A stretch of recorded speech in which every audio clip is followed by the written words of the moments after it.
Alors, Bezrat Hashem, toujours dans la chôte de Pessah, aujourd'hui, on va parler d'un sujet très sensible. Ça s'appelle kitniot, ou en français, légumineuses. Okay? Alors, on va expliquer le concept et après, on va voir de quoi il s'agit exactement. Le concept est le suivant. Le légumineuse, okay? Quand il est transporté, il y a à peu près 750 ans, 800 ans, quand il transportait les légumineuses, le pois chiche, le pois vert, tout ce, il utilisait des sacs recyclés de blé. Ça veut dire que le sac dans lequel il mettait de blé pour le transporter, quand il finissait de transporter le blé et il vidait le blé, le sac était vide. Alors il remplissait les légumineuses pour le transporter ailleurs. Le problème était que plusieurs fois, pas une, pas deux, pas trois, pas quatre, plusieurs fois, les gens cuisinaient pour Pessah les légumineuses, okay? Et là, il s'est trouvé Pessah avec un grain de blé. Mais il suffit d'un petit miette de grain du tout qui te rend toute la marmite Hametz. Alors, des grands sommités ashkénazes, en Europe, Pologne, Russe, tous ceux, ils sont réunis, et ils ont décrété qu'il est interdit de manger les légumineuses. Okay? C'est sûr que ce décret concernait la communauté ashkénaze, mais pas le séfarade. Okay? Maintenant, pour eux, pour comprendre, pour les ashkénazes, les légumineuses, c'est comme du hametz. Alors même si aujourd'hui la machinerie, l'industrie est différente, c'est un décret que tu peux pas enlever. Tu peux pas enlever ce décret. Il n'y a rien à faire. Il y a beaucoup des ashkénazes modernes qui essaient, rien à faire. Tu peux pas l'enlever. Maintenant, on va parler pour le séfarade. Pour le séfarade, ils n'ont pas pris ce décret, mais ils ont pris de certaines précautions. Je vais vous expliquer comment le séfarade l'ont pris. Je parle par exemple le Marocain. Pour le Marocain. Le Marocain ne mangeait pas le riz, qui est légumineuse. Pourquoi pas le riz? Parce que justement, il y avait ce problème. Dans le sac de riz, ils trouvaient toujours des grains de blé. Parce qu'ils recyclaient les sacs de blé et ils mettaient du riz. Alors, ils ont décrété sur le riz. Pas tout le Marocain. Rabbi Yosef Messas écrit, tout celui qui mange pas du riz, c'est un Amaharetz.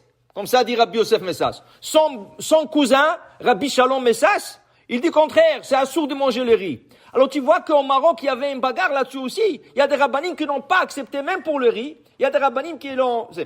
À part ça, le Marocain, il mange pas le maïs. Pourquoi le maïs? Parce que le maïs, il a l'air, on dirait des grains de blé. Il est jaunâtre, comme les grains de blé. Alors, regardez, au Maroc, le rabbin, au Maroc, il disait que tout grain qui sèche, et tu peux le moudre et le rendre en farine, on ne le mange pas pendant Pessah, quand il est sec. Pourquoi? Parce qu'il y avait des ignorants, quand ils voyaient la farine de maïs, ou la farine de pois chiche, ou la farine de foule, le fève, le grand fève, le Amaharetz, ils voyaient les gens faire du pain, comme du pain. Il n'y a pas un problème, c'est pas hametz. Ah, ils disaient, oh, le pain est permis pour Pessah, j'ai vu chez le grand rabbin là-bas. Alors, le rabbinim ont décrété que toute légumineuse que tu peux faire de la farine avec, quand elle est sec, tu la manges pas. Mais par contre, les Marocains mangeaient des fèves frais, le pois chiche frais, le pois vert frais. Tout ce qui est frais, tu peux manger.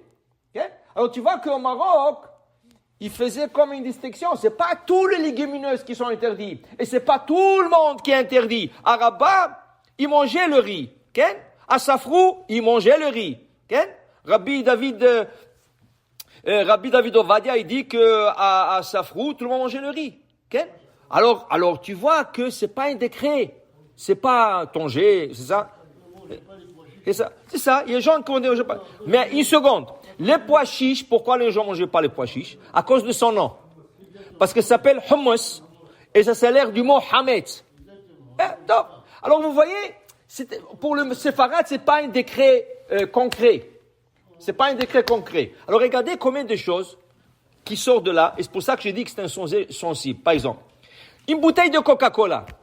Je pars une bouteille de Coca-Cola en États-Unis, en Amérique du Nord, États-Unis, Canada.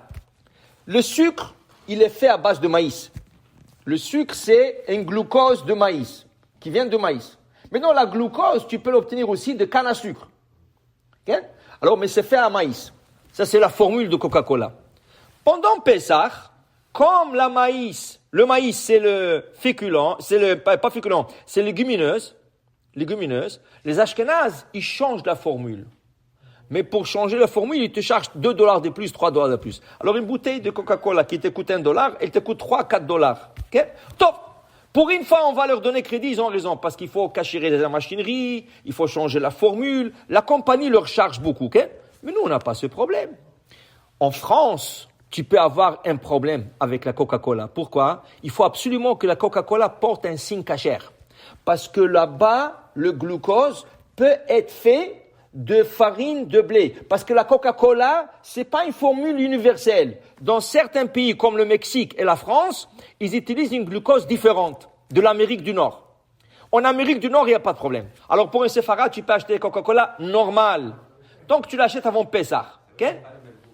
C'est même pas le même goût. Parce que tu as changé la formule. Okay? Ça, c'est une chose. À part ça, je vais vous donner un exemple. Une fois, quelqu'un m'a parlé de, sa femme, elle a acheté la moutarde Dijon. La moutarde Dijon. Donc, alors, ils ont cuisiné, et rien qu'après, pendant Pessah, la femme a réalisé qu'il n'y avait pas cachère le Pessah. C'était cachère, mais pas pour Pessah. Quel est le problème d'une moutarde? Le problème de la moutarde, c'est le vinaigre. Et le vinaigre peut être fait ou du blé, ou du maïs. Okay? C'est sûr que le Dijon s'est fait de maïs.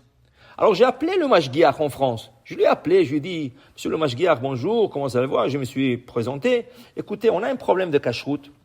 Et pour savoir maintenant, est-ce qu'on interdit tout? Dites-moi, qu'est-ce que... Non, il faut tout jeter. Relax, monsieur. Relax. Je sais que pour toi, c'est facile. Si ce serait toi, tu l'aurais jeté? Pourquoi tu dis tout jeter? Il faut savoir qu'est-ce que tu dis. Okay? C'est la femme là, elle a tout cuisiné, il faut maintenant cacher. Il voulait pas répondre, il a accroché le téléphone. Pour te dire, eux, ils le prennent comme Hametz. Pour eux, ils ne cassent pas la tête. J'ai appelé la compagnie Perrier.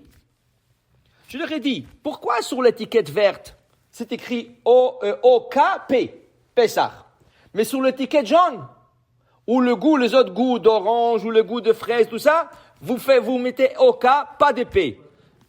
Le problème, le Perrier, c'est de l'eau de source. L'eau de source, c'est pas Hametz. Alors, le seul problème qu'il peut avoir, c'est le goût. Je suis sûr que le goût, c'est kitniot. Alors, ils te disent, non, on peut pas dire c'est un secret. Et je te demandais le secret. Je te dis, dis-moi, c'est kitniot ou pas kitniot. Il voulait pas, il a accroché le téléphone. Pour vous dire, ils sont tellement stricts, les Ashkénazes, alors ils rendent la vie dure à tout le monde. Pourquoi? Parce qu'il y a tellement de choses que le séfarade peut manger et ils ne peuvent pas manger. Toi, tu peux pas manger. Reste avec tes interdictions. Laisse les séfarades jouir de la vie. Pessah, c'est pas une mitzvah de souffrir. C'est pas une mitzvah de souffrir. Et ils pensent que tu peux manger. Vous savez que même les pommes de terre, c'est légumineuse. Alors, il voulait décréter, au temps de Haya Adam, un grand décisionnaire ashkénaze, il voulait décréter sur le pomme de terre. Il y avait un grand rabbin, Rabbi Tzvi Emdin, il se mit et dit, si vous décrétez ça, ça va être la guerre. Il dit, déjà, les ashkénazes, ils n'ont rien à manger à Pessah, la matzah et pomme de terre. Tu vas enlever même la pomme de terre, qu'est-ce qu'ils vont manger, la matzah? Il leur a dit, si vous interdisez la pomme de terre, les gens vont manger Hametz. Il dit, qu'est-ce que tu parles? Il dit, oui, parce que si tu n'as pas la pomme de terre, quelque chose qui remplit, alors, qu'est-ce que tu vas manger? La matzah. Tu vas fabriquer plus de matzah, mais la matzah, c'est risque d'être Hametz. Pomme de terre ne peut pas être Hametz. Alors, il s'est mis contre le rabbin qui voulait décréter sur la pomme de terre, et il a réussi. Il a dit, si j'aurais la force, j'aurais tout enlevé. Parce que les gens n'ont pas quoi à manger. Baruch Hashem, aujourd'hui, il y a une nouvelle chose que les Ashkénazes, Baruch Hashem, ils l'ont accepté une fois pour tout.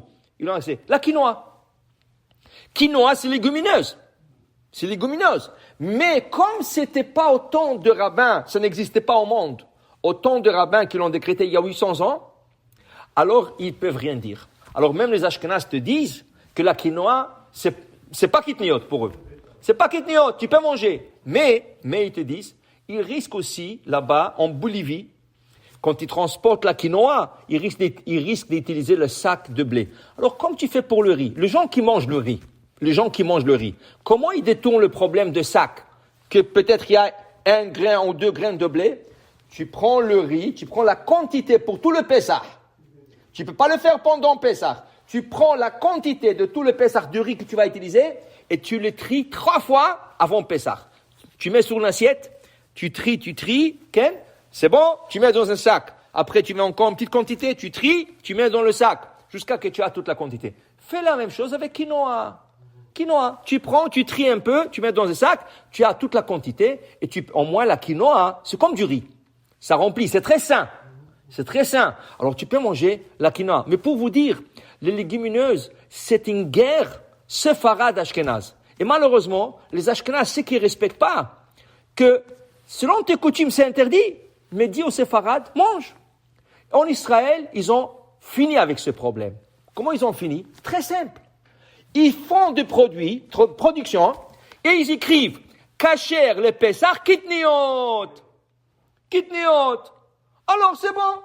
Celui qui est Ashkenaz, il sait Kitniot, c'est interdit, il n'achète pas. Celui qui est séfarade, il vient Kitniot, c'est permis, alors je le mange. Okay?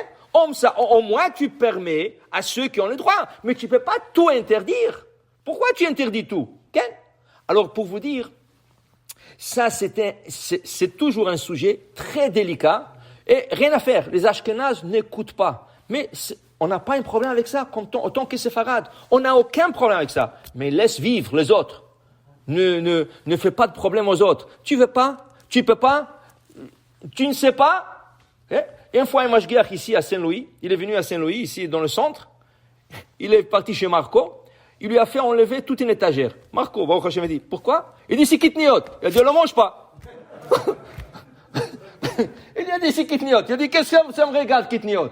Tous mes clients sont séfarades. Qu'est-ce que je vais avoir, kitniot, moi? Alors, il lui a envoyé, il lui a dit, sors ici. Si tu sors pas d'ici, tu mets plus le pied ici. Okay? Mais pour vous dire, quelle ignorance totale, ils ont aucun respect pour les séfarades. Et c'est dommage. Okay? Et c'est pas rien que pour Pessah. Pessah, c'est la Shabbat, Ilchot Shabbat, tout ça. Tout Shabbat dit, c'est assour. Relax. Rav Ovadia Yosef disait toujours, un rabbin doit être calé dans le deux halachot, séfarade et ashkenaz. Et la première chose, quand quelqu'un vient te poser une question, tu dis, qu'est-ce que tu es? Tu es séfarade ou ashkenaz? Ah, tu es séfarade? La halacha est comme ça. Tu es ashkenaz? La halacha est comme ça. Mais eux, non. De base, non, interdit. Non, pourquoi? Si c'est un séfarade, dis-lui qu'est-ce qu'il dit le Shulchan Aruch. Si c'est un ashkenaz, dis-lui qu'est-ce qu'il dit le Rama. Okay? Chacun se respecte, on se respecte. Okay? Mais le problème, ils n'étudient pas que le nôtre. Ils étudient que le sien. Qu'est-ce qu'eux, ils veulent? Non, c'est pas juste. Tu dois étudier le deux à la chôte. Si tu es rabbin, tu dois étudier les deux. Tu dis séfarade et ashkenaz. Et si tu connais pas le monsieur, il y a une halakha très fameuse. Il y a une fois une femme, Rav Ovadia Yosef était très jeune encore, mais il était déjà balèze, il était fort. Ça veut dire balèze dans la chokhma. Il est sorti de la yeshiva, Porat Yosef, à côté du kotel, il monte les escaliers, et il voit une femme avec une marmite pleurer. Il dit, madame, qu'est-ce qu'il y a? Vous avez besoin d'atzdaka, à manger, quoi? Il dit, non. Il a un problème. C'est quoi son problème, cette femme? C'est quoi son problème? Sa fille s'est trompée. Elle a fait une salade cuite, elle l'a fait dans une marmite de chametz. Elle s'est trompée, la fille. Elle s'est trompée. Et comme, à l'époque, il n'y avait pas de moyens, les gens n'avaient pas de moyens, ça leur coûtait beaucoup d'argent. Elle est partie voir le rabbin de la ville de Jérusalem. Il lui a dit de tout jeter et cachériser la marmite. Elle pleurait, la femme, elle n'a pas de moyens, qu'est-ce qu'elle va dire à son mari, tout ça. Rav Ovadia Yosef a dit, excusez-moi, vous êtes séfarade ou ashkenaz? Il dit, moi je suis séfarade. Il dit, alors tu peux manger. Mais il lui a dit, excuse-moi, c'est quand la dernière fois que tu as utilisé cette marmite? Il a dit, il y a 3 jours, 4 jours. Il dit, tu peux manger, il n'y a pas de problème. Il dit, non, arrêtez, ne parle. Il dit, Rav Ovadia Yosef, il dit, écoute, est-ce que tu peux me vendre la salade? Moi je te l'achète. Moi je te l'achète. Il va acheter une autre. Il dit, quoi, toi, tu vas manger ça? Il dit, bien sûr. Sinon, t'as nifgam, c'est plus que 24 heures. Et même que la marmite était pas de Pessah, c'est permis, tant que la marmite était propre. Toda Rabba, mais pourquoi il m'a dit que c'est interdit? Alors le Rav, il avait beaucoup de sens d'humour. Il disait à la femme, parce que tu es blonde. tu as les yeux bleus. Il pensait que tu es Ashkenaz comme lui. C'est pour ça qu'il t'a dit c'est interdit. Si tu aurais demandé que tu es séfarade, il t'aurait dit c'est permis. Alors pour vous dire, voilà, c'est ça la force de Rav Vadia. Rav Vadia, il disait pour chacun, séfarade, Ashkenaz, on se respecte toutes les deux communautés. Baruch Adonai Le'olam. Amen ve amen.